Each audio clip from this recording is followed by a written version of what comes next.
Hi everyone! In this quick tutorial I will show you how to convert Word to PDF using the ILovePDF app. Just open the app and go to Tools. Here you can find this Word to PDF button, click on it and then choose a file you would like to work with.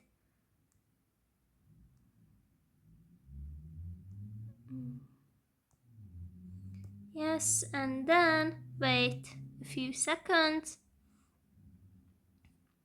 Here we go. My file has been converted to PDF. Let's have a look. So yeah, that's basically it. I hope it will be useful for you as well.